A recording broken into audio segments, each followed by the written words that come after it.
J'aimerais dans cette vidéo te partager la méthode complète pour te libérer définitivement de ton addiction au porno et à la masturbation. Je vais te partager les étapes qui m'ont permis personnellement de me libérer de cette addiction en quelques semaines, alors que ça faisait plus d'une dizaine d'années que je galérais avec ça. J'avais tout testé, j'ai testé plein de techniques, ça ne fonctionnait pas pour moi jusqu'à ce que je trouve cette méthode qui m'a énormément aidé. Personnellement, quand j'ai commencé mon sevrage, j'ai commencé à mettre en place plein de trucs, plein d'astuces, plein de stratégies que j'avais vues sur YouTube pour me libérer de l'addiction parce que je me suis rendu compte au bout de 7-8 ans de consommation que c'était devenu n'importe quoi, que j'avais plus de vie sociale, que je ne sortais plus, que je n'avais eu aucune relation amoureuse à l'âge de mes 25 ans, je n'osais pas aborder une fille, même une fille que je connaissais par exemple, que j'avais déjà vue, que j'avais déjà parlé. Jamais j'aurais osé l'aborder par exemple pour lui proposer un verre, de boire un verre avec elle, etc. À aucun moment ça me serait passé par la tête tellement j'étais flippé. Et ça c'était notamment dû à mon addiction au porno et à la masturbation. Je me repliais énormément sur moi-même. Le repli sur moi-même faisait que je voyais de moins en moins de personnes. Et le fait que je voyais de moins en moins de personnes, ça me déprimait. Du coup,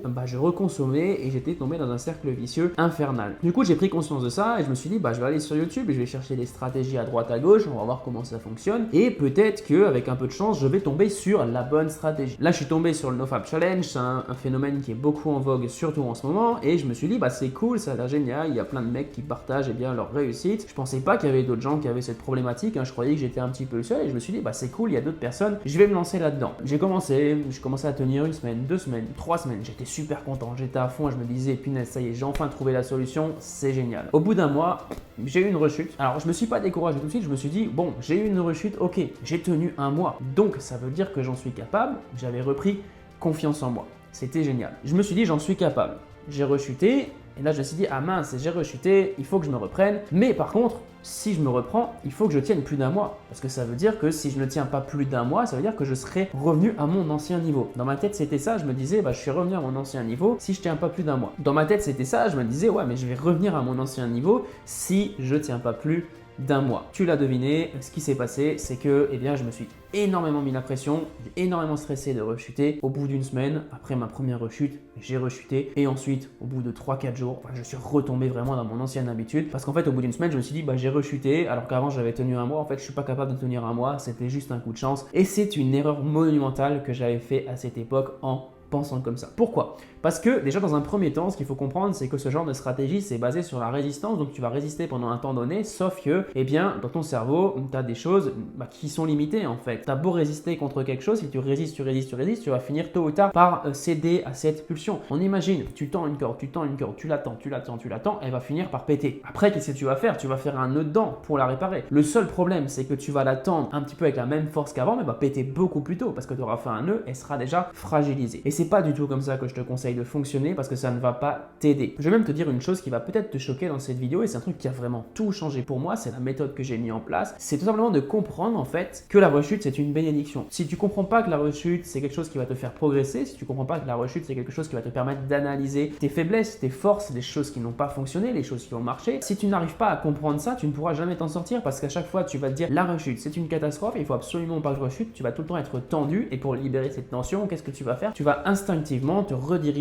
vers le porno. Donc moi ce que je te recommande de faire c'est vraiment de revisualiser entièrement ta conception de la rechute. Oublie tout ce qu'on t'a dit, oublie ce qu'on t'a dit par rapport au NoFap, les mecs qui te disent ouais t'as rechuté, t'es une merde, t'es pas capable, etc. Alors c'est pas exactement comme ça qu'ils le disent, mais c'est comme ça que ton cerveau le comprend. La rechute aujourd'hui c'est indispensable dans ton sevrage, c'est impossible de t'en sortir du jour au lendemain sans rechuter. Bien entendu il va falloir mettre en place des choses, des éléments pour écarter les causes de la rechute et sans analyse de la rechute tu ne pourras jamais le faire. Donc moi je te recommande systématiquement d'analyser les rechutes, d'analyser ce qui n'a pas fonctionné, ce qui a fonctionné et ensuite tu vas pouvoir progresser de cette manière. Ça c'est hyper important à comprendre. Donc ce que je voulais dire par là c'est que tu oublies tout ce qui est NoFap etc et tu oublies le fait de dire il faut que je tienne 2 semaines, il faut que je tienne 3 semaines. J'ai des mecs qui viennent me voir et qui me disent ouais Benoît tu sais moi mon objectif ce serait de tenir au minimum 2 semaines en fait, de tenir au minimum 2 semaines. Le problème c'est que si c'est toujours en mode je dois tenir te venir, tu vas te foutre la pression, tu vas penser H24 au porno, H24 je ne dois pas tomber et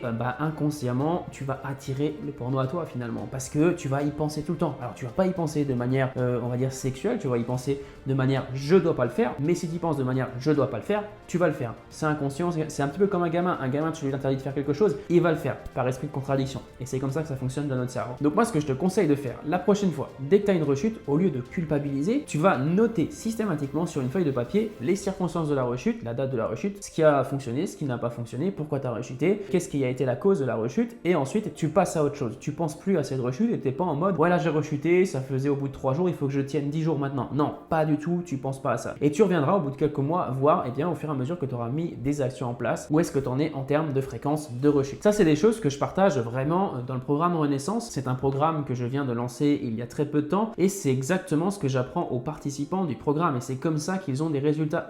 Ils peuvent voir leur progression au fur et à mesure et de cette manière, ils se libèrent de l'addiction finalement en la remplaçant et ils ne s'en rendent même pas compte. C'est au bout de quelques mois seulement qu'ils se disent « Ah ouais, mais punaise, en fait, je suis passé de 10 rechutes par mois à 2 rechutes par mois. » Et c'est comme ça qu'ils arrivent à progresser. Et tu ne peux pas progresser par rapport à quelque chose que tu n'arrives pas à analyser. C'est hyper important de pouvoir analyser le nombre de rechutes et de voir le nombre de rechutes qu'il y a eu pour mesurer la progression. Si tu souhaites rejoindre le programme Renaissance et te libérer définitivement de ton addiction au porno et à la masturbation, j'ai un truc de ouf à te proposer dans cette vidéo. C'est uniquement accessible sur YouTube. Si tu souhaites nous rejoindre, j'ai débloqué 10 places. 10 places pour le programme Renaissance. Alors, je t'ai fait un coupon spécial, une offre spéciale juste à travers cette vidéo. Alors, il y a 10 places, pas une de plus. Sur mon logiciel, j'ai la capacité de bloquer ou de débloquer des places et de dire par exemple que ce coupon ne peut être utilisé que 10 fois. Tu le retrouveras directement en dessous de cette vidéo et tu pourras tout simplement en profiter si c'est toujours disponible. Alors juste petite précision, c'est pas fait pour tout le monde. Si t'es pas motivé, ça sert à rien de nous rejoindre. Si t'es pas motivé à mettre en place les choses et à appliquer les exercices, ça ne sert à rien de nous rejoindre. Pourquoi? Parce que en fait, ça ne change rien à ta vie si tu n'appliques pas les informations, si tu n'appliques pas quelque chose sur le long terme. C'est hyper important de comprendre que l'addiction, ça se guérit pas du jour au lendemain, ça prend du temps selon chaque personne. Donc c'est important que tu sois déterminé à faire ça. Inutile de nous rejoindre si c'est pas le cas. Pourquoi? Parce que j'ai pas envie de m'embêter avec des personnes qui sont pas engagées. Ça a déjà été le cas et honnêtement, ça me fait vraiment chier de voir des personnes qui payent un programme, qui ne le suivent pas et qui ne l'appliquent pas. Honnêtement, garde ton argent, fais autre chose avec. Bref, j'en sais rien, mais si t'es pas déterminé à changer les choses,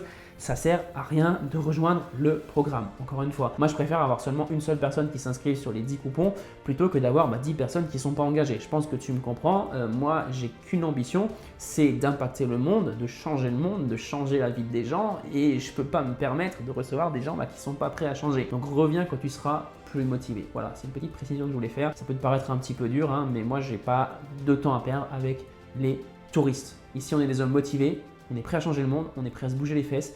Donc si c'est ton cas, rejoins-nous, la balle est dans ton camp et je te dis à tout de suite de l'autre côté.